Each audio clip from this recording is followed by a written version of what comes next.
السلام علیکم، امید کرتی ہوں کہ آپ سب لوگ خیریت سے ہوں گے۔ قصائص انبیاء ویڈیو سیریز میں یہ 16ویں پیغمبر حضرت موسیٰ علیہ السلام کے بارے میں بیان ہے۔ اس سلسلے کی ایک ویڈیو پہلے ہی اپلوڈ ہو چکی ہے، یہ سلسلے کی دوسری ویڈیو ہے۔ قبطی کی موت پر حضرت موسیٰ علیہ السلام کی اللہ تعالیٰ سے دعائے مغفرت۔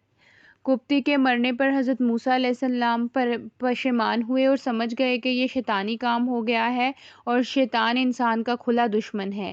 پھر آپ علیہ السلام اپنی اس غلطی کا اعتراف کرتے ہوئے اللہ تعالیٰ سے معافی مانگنے لگے۔ اللہ تعالیٰ نے آپ علیہ السلام کو معاف فرما دیا۔ فرمان الہی ہے، ربی انی ظلمت نفسی فاغفر لی، اے میرے رب بلا شبہ میں اپنے آپ پر ظلم کر بیٹھا ہوں، اس لیے آپ مجھے معاف فرما دیجئے۔ قبطی کے قتل کا راز فاش۔ جب حضرت موسیٰ علیہ السلام کے ہاتھوں قبطی قتل ہو گیا تو آپ علیہ السلام اس واقعے کے بعد بہت زیادہ خوفزدہ ہو گئے کہ اگر فرعون کو اس واقعے کا علم ہو گیا تو وہ نہ جانے میرے ساتھ کیا سلوک کرے۔ آپ اسی خوف کے عالم میں دوسرے دن شہر میں نکلے تو دیکھا پھر وہی اسرائیلی ایک دوسرے قبطی سے لڑ رہا ہے، اور موسیٰ علیہ السلام کو دیکھتے ہی اس نے آپ علیہ السلام کو پھر اپنی مدد کے لیے پکارا۔ آپ علیہ السلام نے اس اسرائیلی سے کہا کہ تم بڑے جھگڑالو آدمی ہو، تم سب سے جھگڑتے اور لوگوں کے لیے پریشانی کا سبب بنتے ہو۔ پھر آپ علیہ السلام نے اس قبطی کو روکنے کے لیے اس کی طرف ہاتھ بڑھایا۔ اسرائیلی یہ سمجھ بیٹھا کہ شاید آپ علیہ السلام مجھے پکڑنا چاہتے ہیں، لہٰذا اس نے اپنی جان بچانے کے لیے شور مچانا شروع کر دیا اور کہا کہ اے موسیٰ، کل بھی تم ایک قبطی کو قتل کر چکے ہو اور آج مجھے قتل کرنا چاہتے ہو۔ قبطی یہ سن کر فوراً بھاگا اور فرعون کے دربار میں جا کر مخبری کر دی کہ کل جو قتل ہوا ہے وہ موسیٰ نے کیا ہے۔ چنانچہ فرعون نے فوری طور پر ایک مجلس منعقد کی جس میں قبطی کے قصاص کے متعلق مشاورت کی۔ آخرکار یہ طے پایا کہ قصاص کے طور پر موسیٰ علیہ السلام کو قتل کر دیا جائے۔ ایک مومن آدمی کا حضرت موسیٰ علیہ السلام کو ہمدردانہ مشورہ۔ جس مجلس میں فرعون نے حضرت موسیٰ علیہ السلام کو بطور قصاص قتل کروانے کا فیصلہ کیا، اسی مجلس میں فرعون کی قوم کا ایک ایسا مرد مومن بھی موجود تھا جو اپنے ایمان کو چھپائے ہوئے تھا۔ مجلس ختم ہونے کے فوراً بعد وہ موسیٰ علیہ السلام کے پاس آیا اور کہا کہ میرا آپ سے ہمدردانہ مشورہ ہے کہ فرعون کی مجلس میں آپ کے قتل کا فیصلہ ہو چکا ہے، اس لیے آپ فوراً اس شہر سے نکل کر کسی دوسرے شہر چلے جائیں۔ حضرت موسیٰ علیہ السلام کا مدین کی طرف سفر۔ حضرت موسیٰ علیہ السلام اپنے قتل کی سازش کی اطلاع ملتے ہی چھپتے چھپاتے مصر سے مدین کی طرف نکل پڑے تاکہ کہیں فرعون آپ علیہ السلام کو قتل نہ کروا دے۔ سفر کے دوران آپ علیہ السلام اللہ تعالیٰ سے ظالموں کے ظلم سے نجات کی دعا مانگتے رہے، یہاں تک کہ آپ علیہ السلام مدین کے علاقے میں پہنچ گئے۔ حضرت موسیٰ علیہ السلام کی مدین کے کنویں پر آمد اور دو لڑکیوں سے ہمدردی۔ حضرت موسیٰ علیہ السلام مصر سے چل کر مدین کے علاقے میں پہنچے تو دیکھا کہ کنویں پر لوگ اپنے جانوروں کو پانی پلا رہے ہیں اور دو لڑکیاں اپنی بکریوں کو پانی پلانے کی بجائے انہیں دور ہٹا رہی ہیں۔ آپ علیہ السلام ہمدردی کے جذبے سے ان کے پاس گئے اور پوچھا کہ تمہارا کیا معاملہ ہے، تم اپنی بکریوں کو پانی پلانے کی بجائے دور کیوں ہٹا رہی ہو؟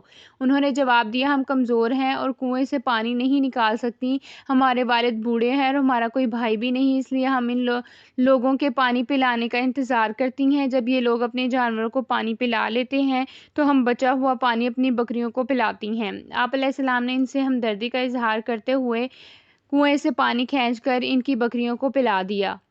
حضرت موسیٰ علیہ السلام کی اللہ تعالیٰ کے حضور دعا۔ حضرت موسیٰ علیہ السلام ان لڑکیوں کی بکریوں کو پانی پلانے کے بعد ایک سایہ دار جگہ پر بیٹھ کر یہ دعا مانگنے لگے۔ ترجمہ: اے میرے پروردگار، آپ جو بھلائی بھی مجھ پر نازل فرمائیں میں اس کا محتاج ہوں۔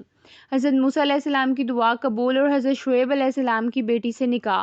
حضرت موسیٰ علیہ السلام ایک سایہ دار جگہ پر بیٹھ کے اللہ تعالیٰ سے بھلائی کی دعا مانگنے لگے۔ وہ دونوں لڑکیاں خلاف عادت اپنی بکریوں کو لے کر جلدی گھر پہنچ گئیں۔ حضرت شعیب علیہ السلام نے حیرت کا اظہار کرتے ہوئے پوچھا کہ آج بکریاں بھی خوب پیٹ بھرے ہوئے ہیں اور آپ بھی جلدی آ گئی ہیں، اس کی کیا وجہ ہے؟ انہوں نے پورا واقعہ اپنے والد کو سنایا تو حضرت شعیب نے دونوں لڑکیوں میں سے ایک کو بھیجا کہ اس نوجوان سے کہو کہ میرے والد تمہیں تمہاری مزدوری دینے کے لیے بلا رہے ہیں۔ آپ علیہ السلام جب حضرت شعیب علیہ السلام کے پاس پہنچے اور انہیں پورا واقعہ سنایا تو انہوں نے آپ علیہ السلام کو تسلی دی اور کہا آپ پرامن ہو جائیے، آپ ظالم قوم سے نجات پا چکے ہیں۔ پھر حضرت شعیب علیہ السلام نے آپ علیہ السلام کی شخصیت سے متاثر ہو کر آپ علیہ السلام کو اپنی بیٹیوں میں سے ایک کے ساتھ اس شرط پر نکاح کی پیشکش کی کہ آپ 8 سال تک میرے ہاں خدمت کریں۔ آپ علیہ السلام نے شرط کو قبول فرماتے ہوئے حضرت شعیب علیہ السلام کی ایک بیٹی سے نکاح کر لیا۔ موسیٰ علیہ السلام کی مصر کی طرف روانگی اور طور پہاڑ پر تجلی الہی۔ جب حضرت شعیب علیہ السلام کے ہاں ملازمت کرتے ہوئے 10 سال پورے ہو گئے تو حضرت موسیٰ علیہ السلام کو اپنے وطن جانے کا شوق پیدا ہوا، چنانچہ آپ علیہ السلام اپنی بیوی اور محنت مزدوری کر کے اکٹھی کی ہوئی بکریوں کو ساتھ لے کر مصر کی جانب چل دیے۔ آپ علیہ السلام جب رات کے وقت طور پہاڑ کے پاس پہنچے تو موسم سرما کی سردی اور اندھیری رات میں راستہ بھٹک گئے اور بالکل طور پہاڑ کے دامن میں پہنچ گئے۔ وہاں آپ علیہ السلام نے دیکھا کہ پہاڑ کی جانب سے روشنی آ رہی ہے۔ آپ علیہ السلام یہ سمجھے کہ شاید وہاں کچھ لوگ ہیں جنہوں نے آگ جلا رکھی ہے۔ آپ علیہ السلام نے اپنی بیوی سے کہا، تم یہیں بیٹھو، میں وہاں سے راستہ معلوم کر کے یا کم از کم گرمی پہنچانے کے لیے کچھ آگ لے کر آتا ہوں۔ جب آپ علیہ السلام وہاں پہنچے تو معاملہ ہی کچھ اور تھا۔ وہ جگہ تو اللہ تبارک و تعالیٰ کے نور کی تجلی کی وجہ سے نور کا ایک ٹکڑا بنی ہوئی تھی، جس کے دائیں جانب ایک درخت کے درمیان سے آواز آئی، اے موسیٰ، میں ہی اللہ ہوں جو پوری کائنات کو پالنے والا ہوں۔ حضرت موسیٰ علیہ السلام کی بعثت۔ حضرت موسیٰ علیہ السلام جب طور پہاڑ کے قریب پہنچے تو اللہ رب العزت نے آپ علیہ السلام کو اپنا نبی منتخب فرما لیا اور آپ علیہ السلام پر اپنی وحی کا نزول شروع کر دیا۔ اللہ تعالیٰ کی یاد کے لیے نماز کی پابندی کی تعلیم۔ فرمان الہی ہے، اے موسیٰ، بے شک میں ہی اللہ ہوں، میرے سوا کوئی معبود نہیں، بس میری ہی عبادت کرو اور میری یاد کے لیے نماز قائم کرو۔ حضرت موسیٰ علیہ السلام پر معجزات کا نزول۔ اللہ سبحانہ و تعالیٰ نے حضرت موسیٰ علیہ السلام کو اپنا رسول منتخب کرنے کے بعد آپ علیہ السلام کو نبوت اور رسالت کے ثبوت کے لیے معجزے عطا فرمائے۔ حضرت موسیٰ علیہ السلام کو فرعون اور ان کی قوم کو تبلیغ کا حکم۔ ابتدا میں اللہ تعالیٰ نے حضرت موسیٰ علیہ السلام کو 2 معجزے دے کر فرعون اور ان کی قوم کے پاس بھیجا کہ انہیں یہ بتاؤ کہ میں اللہ تعالیٰ کا رسول ہوں۔ اللہ عز و جل نے مجھے یہ معجزے دے کر بھیجا ہے، لہٰذا تم کفر اور سرکشی کی راہ چھوڑ کر میری بات مانو اور اللہ تعالیٰ کے علاوہ اپنے خود ساختہ معبودوں کو پوجنا چھوڑ دو اور میری قوم بنی اسرائیل کو بھی غلامی سے نکال دو۔ حضرت موسیٰ علیہ السلام کی اللہ تعالیٰ کے حضور درخواست۔ جب اللہ تعالیٰ نے حضرت موسیٰ علیہ السلام کو فرعون اور اس کی قوم کے پاس جانے کا حکم دیا تو آپ علیہ السلام نے اللہ تعالیٰ سے یہ درخواست کی کہ مجھے ڈر ہے کہ مجھے اکیلا دیکھ کر فرعون مجھے قتل نہ کروا دے اور میری زبان میں بھی لکنت ہے، بولنے میں روانی نہ ہونے کی وجہ سے میں انہیں اپنی بات سمجھا نہیں سکوں گا، اس لیے آپ میرے بھائی ہارون کو بھی نبوت عطا فرمائیں اور انہیں میرے ساتھ بھیجیں۔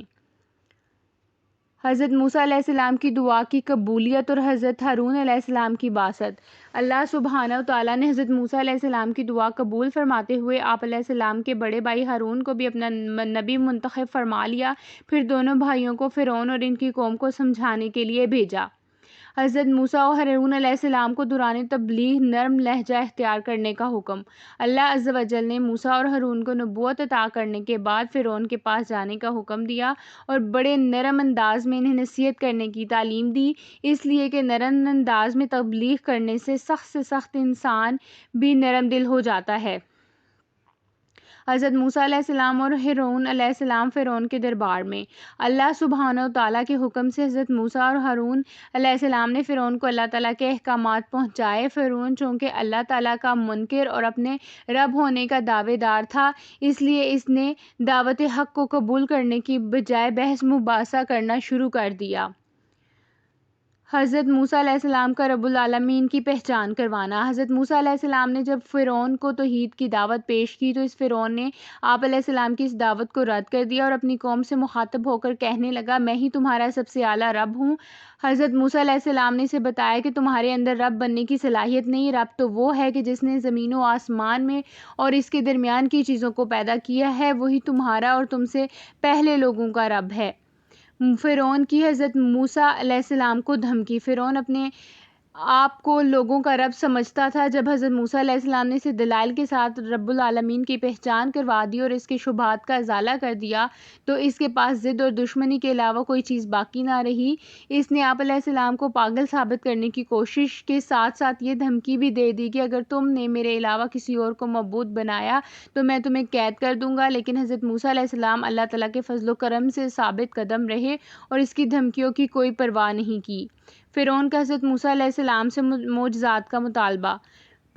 فرعون جب حضرت موسیٰ علیہ السلام کی مدلل گفتگو سے لاجواب ہو گیا اور اسے یقین ہو گیا کہ حضرت موسیٰ علیہ السلام اپنی دعوت توحید کو پھیلانے میں پختہ عزم رکھتے ہیں، تو اس نے حضرت موسیٰ علیہ السلام سے معجزہ پیش کرنے کا مطالبہ کیا۔ آپ علیہ السلام چونکہ پہلے ہی سے اللہ تعالیٰ کی طرف سے معجزات لے کر آئے تھے، لہٰذا آپ علیہ السلام نے اللہ عز و جل کے عطا کردہ 2 معجزات اس کے سامنے پیش کیے۔ حضرت موسیٰ علیہ السلام کے معجزات کو دیکھ کر فرعون کا مکر و فریب۔ حضرت موسیٰ علیہ السلام نے جب اللہ تعالیٰ کے عطا کردہ معجزات کو فرعون کے سامنے پیش کیا تو فرعون معجزات کو دیکھ کر سمجھ گیا کہ واقعی موسیٰ اپنی نبوت کی سچائی پر بہت بڑی دلیل لے کر آئے ہیں، لیکن پھر بھی اس نے حضرت موسیٰ علیہ السلام پر ایمان لانے کی بجائے اپنے درباریوں کو دھوکہ دینے کے لیے کہا کہ یہ تو بڑا ماہر جادوگر ہے، یہ چاہتا ہے کہ اپنے جادو کے زور سے تمہیں تمہاری سرزمین سے نکال کر خود قابض ہو جائے، تم ہی بتاؤ کہ اس کے بارے میں کیا کیا جائے۔ فرعون کی قوم کے سرداروں نے کہا کہ اس کا حل یہ ہے کہ تم شہروں سے ماہر جادوگروں کو بلا کر اس سے مقابلہ کروا کر انہیں شکست دے دو، یہ دیکھ کر لوگ خود ہی اس کی بات کو نظر انداز کر کے ہمارے حمایتی بن جائیں گے۔